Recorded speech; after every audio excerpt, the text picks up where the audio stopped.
Iming-iming stop kasus dari KPK, akankah Lukas NMB tergoda? KPK memberi iming-iming penghentian perkara kepada Gubernur Papua Lukas NMB jika bisa membuktikan dugaan korupsi yang disangkakan kepadanya tidak benar. Lalu, akankah Lukas NMB tergoda? Kabar soal Lukas NMB menjadi tersangka ini awalnya disampaikan oleh pengacara Lukas NMB, Stefanus Roy Rening. Dia mengungkapkan kliennya sudah ditetapkan sebagai tersangka oleh KPK terkait kasus dugaan suap dan gratifikasi 1 miliar rupiah.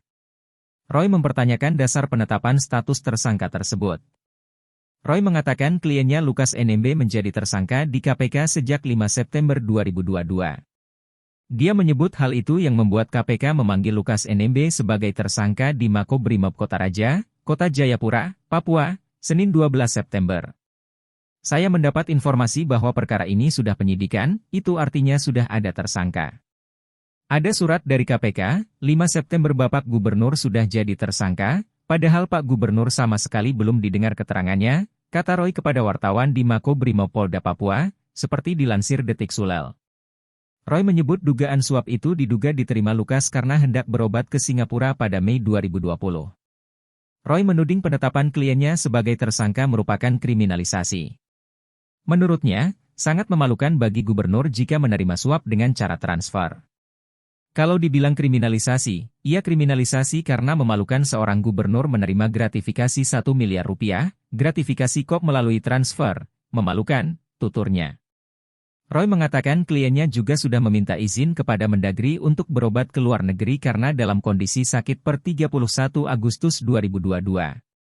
Dia mengatakan tak ada alasan bagi KPK untuk melakukan pemeriksaan atau penahanan. Lukas NMB pun telah dicegah untuk bepergian ke luar negeri. Ditjen Imigrasi Kemenkumham menyatakan pencegahan dilakukan atas permintaan KPK. Mahfud nyatakan kasus Lukas NMB murni urusan hukum.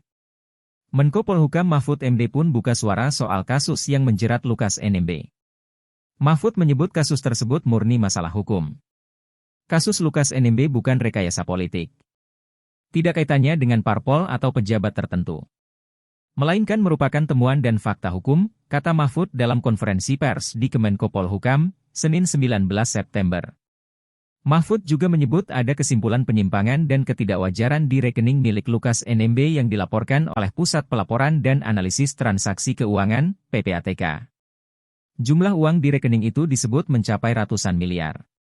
Ingin yang saya sampaikan bahwa dugaan korupsi yang dijatuhkan kepada Lukas NMB yang kemudian jadi tersangka bukan hanya terduga, bukan hanya gratifikasi 1 miliar rupiah. Nih catatannya ada laporan dari PPATK tentang dugaan korupsi atau ketidakwajaran dari penyimpangan dan pengelolaan uang yang jumlahnya ratusan miliar dalam 12 hasil analisis yang disampaikan ke KPK, kata Mahfud.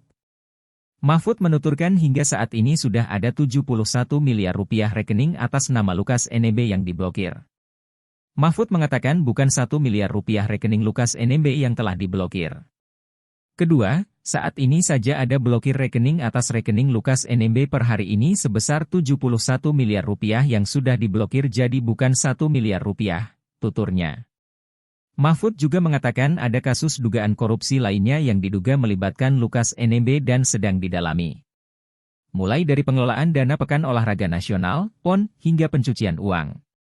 Ketiga, ada kasus-kasus lain yang sedang didalami tapi terkait dengan kasus ini, misalnya dana operasional pimpinan, dana pengelolaan PON, kemudian juga adanya manajer pencucian uang yang dilakukan atau dimiliki oleh Lukas NMB, ujarnya.